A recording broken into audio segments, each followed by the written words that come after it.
has taken place. Your thoughts?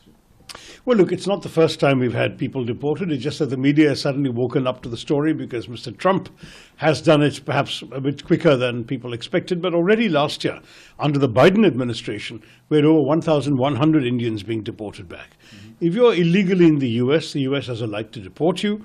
And if your identity as an Indian is confirmed, then India has an obligation to accept you.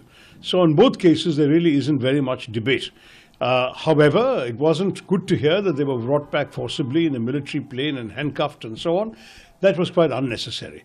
It should have been enough to either put them on a commercial aircraft or a civilian plane and send them back. You can, if you want to do a mass deportation, do civilian charters. That would have been the more humane thing to do.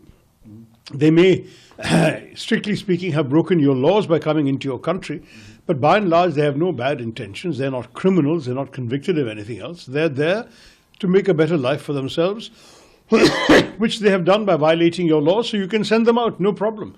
But handcuffing them and putting them in a military aircraft and sending them in this way, I think India should say that this is not entirely advisable. Parliamentary Standing Committee on External Affairs, you are heading that, and is there a response from MEA to the panel that they are working on a law for safe immigration? Your thoughts regarding that, and is that true? First of all, what goes on in the committee is not supposed to be discussed publicly, but I should say that the question of an immigration bill has been public knowledge for several years. When I chaired the committee from 2014 to 19, I had asked for an immigration bill because the existing immigration bill in India is 1983 and it's grossly out of date. It has not done anything to take into account the realities of immigration in the last 40 years. And therefore, an updated bill was necessary. It needs to take into account the various challenges that have arisen in recent years that we have seen. Deportations of illegal migrants is only one part of it, but safe and orderly and legal migration, migration of guest workers with the right to come back, migration of people for permanent settlement, migration of those going, for example, to countries like the Gulf where they're taken in bulk by contract laborers. What are their rights? What are their privileges? What are the duties of the embassies in all these places? There are a number of issues. It's not a small matter. And the government has been promising us a bill since 2015 or 16 when Sushma ji had written to me confirming that they were working on a bill. It is now almost 9 years and there is still no bill in sight. So it is widely known that the committee and members of the committee have been demanding that this be expedited. They have promised that within a fairly short period of time there will be a bill that will be presented for public consultations after interministerial consultation.